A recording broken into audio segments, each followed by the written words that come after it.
இயேசு உங்களை நேசிக்கிறார். பிரியமானவர்களே, இந்த நாளில் ஆண்டவர் நம்மளோடு பேசும்படியாய் வேதத்திலிருந்து 2 வசனங்களை கூட வாசித்து ஆண்டவர் நம்மளோடு இடைபடுகிற காரியத்தை பார்ப்போம். அது யாக்கோபின் புஸ்தகம் 5வது அதிகாரம் 19-20 வசனங்கள் இப்படியாக சொல்லுகிறது. சகோதரரே, உங்களில் ஒருவன் சத்தியத்தை விட்டு விலகி மோசம் போகும்போது மற்றொருவன் அவனை திருப்பினால், தப்பிப்போன மார்க்கத்தினின்று பாவியை திருப்புகிறவன் ஒரு ஆத்துமாவை மரணத்தினின்று ரட்சித்து திரளான பாவங்களை மூடுவான் என்று அறிய கடவன். எவ்வளவு அருமையான ஒரு வசனம் பாருங்க. சகோதரரே, உங்களில் ஒருவன் சத்தியத்தை விட்டு விலகி மோசம் போகும்போது, உங்களுக்கு அறிந்த சபையில் இருக்கக்கூடிய இல்ல ரட்சிப்பின் அனுபவத்தை பெற்று ஒரு சகோதரன் இருக்கிறான், அவன் பின்மாற்றத்திற்குள் கடந்து செல்கிறவனாய் காணப்படுகிறான் என்று உங்களுக்கு தெரியப்படுத்தினால், அப்படிப்பட்ட ஒரு சகோதரனை சத்தியத்தை விட்டு விலகி மோச போகும்போது, ஆண்டவரை அறிந்து கொண்டவன் அதை விட்டு வெளியே ஏதோ ஒரு சத்ரு தான் அவனை இழுத்து கொண்டு போக முடியும். அப்படி போவான் என்று நீங்கள் அறிந்தால் அவனை நீங்க என்ன செய்யணுமா, அவனை திருப்பினான். அந்த மோசம் போகும்போது மற்றொருவன் அவனை திருப்பினார்.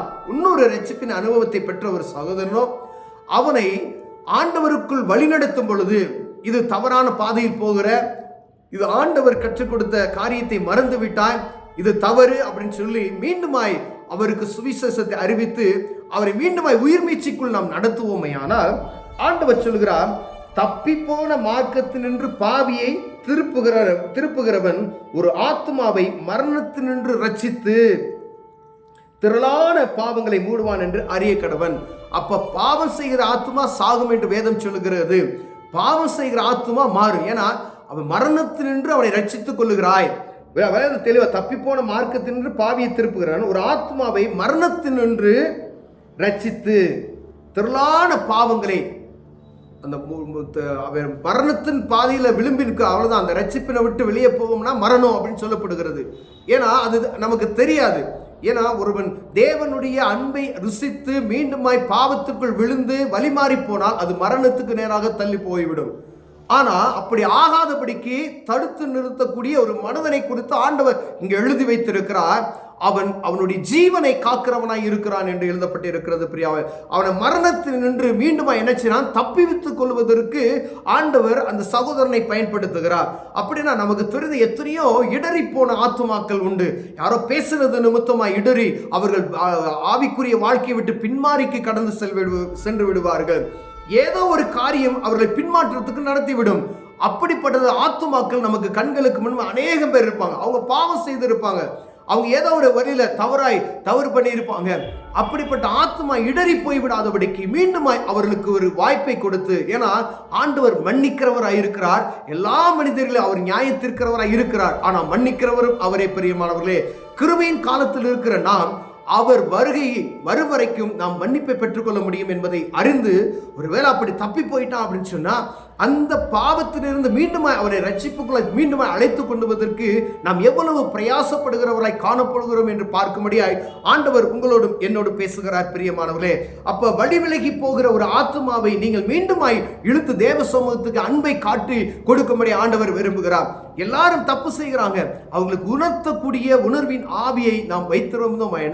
அவர்களுக்கு அந்த காரியத்தை சொல்லி எடுத்துரைத்து அந்த பாவக்குழியிலிருந்து மீண்டும் அவர்களை எடுத்துனால் அவங்க மரணத்திலிருந்து அவர்களை தப்புவிக்கிறவர்களாய் காணப்படுகிறோம். அப்ப அவங்க பாவத்திலிருந்து மீண்டும் என்ன செய்றாங்க, விழுந்து போகாதபடிக்கு மீண்டுமாய் ஜீவனை காத்துக் கொள்வதற்கு அவருக்கு நாம் உதவி செய்கிறவர்களாய் காணப்படுகிறோம். பிரியமானவர்களே, அதே போல அநேக திரளான பாவங்களை மூடக்கூடியவர்களாய் காணப்படுகிறார்களா, அவங்க மீண்டுமாய் பாவத்தில் விழுந்து இந்த உலகத்தினுடைய இச்சைகள் விழுந்து விடாதபடிக்கு அது திரளான பாவங்களை மூடும் என்று வேதம் சொல்லி இருக்கிறதுபடி அவருடைய எல்லா பாவங்களையும் ஒரு மனுஷன் என்ன செய்யறாரா, மாற்றி போட முடியும் என்று சொல்லி பாவத்திலிருந்து அவனை முற்றிலுமாய் மாற்ற முடிகிறது. அந்த மரணத்திலிருந்து ஒரு மனிதனை பாதுகாத்து வெளியே அழைத்து வருவதற்கு இந்த வசனம் நமக்கு உதவி செய்கிறது. அப்படின்னா ஒரு தனிப்பட்ட ரட்சிப்பின் அனுபவத்தை பெற்றுக்கொண்ட ஒரு மனிதன், நான் இயேசு கிறிஸ்துவை சொந்த இரட்சகராய் ஏற்றுக்கொண்ட மனிதன், பாவ மன்னிப்பின் நிச்சயத்தை பெற்றுக்கொண்டிருக்கிற ஒரு மனிதன், நான் சபைக்கு போகிறேன் என்று மாறுதட்டி சொல்லிக் கொண்டிருக்கிற ஒரு விசுவாசி மார்க்கம் தப்பி அழைகிற ஒரு மனிதனை கண்டால் உங்க கூட தான் இருப்பாரு, ஒருவேளை போகட்டும் அப்படின்னு நீங்கள் நினைத்தீங்கன்னா அது தேவ சமூகத்துல நம்ம கணக்கு ஒப்புவிக்கிறவர்களா இருக்க வேண்டும். பிரியமானவர்களே, ஒரு மனிதன் ரட்சிப்பின் பாதையை விட்டு வெளியே போகிறானால் அவனோடு நீங்கள் பேசி ஆண்டவர் பக்கமாய் திருப்பினீர்கள் என்றால் ஒரு ஆத்மாவை நீங்கள் மீட்டுக் கொள்வதற்கு ஆண்டவர் உதவி செய்வார். அவன் மரணத்தினின்று தப்புவிப்பதற்கு ஆண்டவர் உங்களுக்கு உதவி செய்வார்.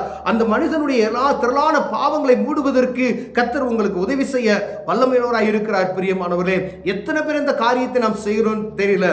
எத்தனையோ சபைகள் இருக்கிறது, விசுவாசிகள் இருக்கிறார்கள், நம் கண்களுக்கு முன்பாய் இடறி போன ஆத்மாக்கள் எத்தனையோ இருக்கிறது. ஆனால் அவர்களை பார்த்தால் முகம் சுளித்துக் கொண்டு போகிற ஆட்கள் இருக்கிறார்களே தவிர அவர்களை மீண்டும் தேவ சமூகத்தில் இழுத்து கொண்டு வருவதற்கான ஒரு மனிதன் கூட இருதயத்தில் என்ன செய்யறது, யோசிக்கிறது. ஏன்னா அவன் பாவியை போல நம்ம பார்க்கிறோம். பிரியமானவர்களே, ஆண்டவர் யாரை பாவியாய் பார்க்கிறவர் கிடையாது. எப்படிப்பட்ட மனிதன் அசுத்தனையும் கூட ஆண்டவர் அன்பாய் மகனே அப்படின்னு சொல்லி தான் கூப்பிடுகிறதுக்கு அவர் வல்லமையுள்ளவராய் இருக்கிறார். அப்ப நியாயம் தீர்ப்பதற்கு நமக்கு அதிகாரம் கிடையாது. அப்படிப்பட்ட ஒரு ஆத்மாவை திருப்புகிற மனிதன் அவனை பாவத்திலிருந்து மீட்டுக் கொள்கிறான். இரண்டாவது, அவன் ஜீவனை தப்புவிக்கிறவனாய் காணப்படுகிறான் என்று வேதம் சொல்லுகிறது. பிரியமானவர்களே, ஒரு சகோதரி பாவத்தில் மூழ்கி ஜனங்கள் எல்லாம் கல்லெறிந்து கொல்லும்படியாய் வருகிறார்கள் இயேசு கிறிஸ்துவிடம்.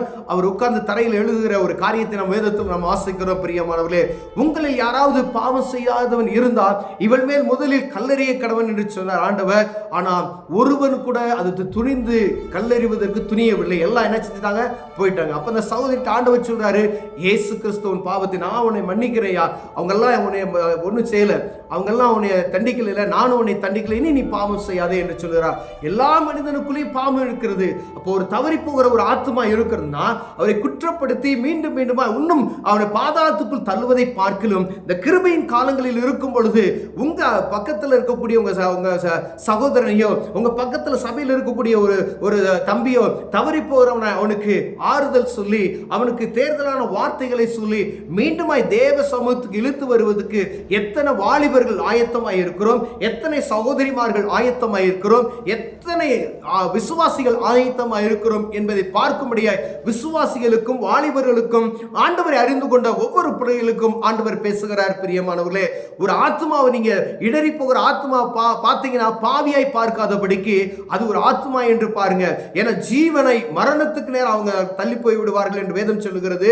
அந்த நிலைமை வராதபடிக்கு அவர்களை ஒரு ஆத்மா என்று பார்த்து மீண்டும் நீங்க உள்ள கொண்டு வந்தீங்கன்னா திரளான பாவங்களை மூடுகிறீங்களா.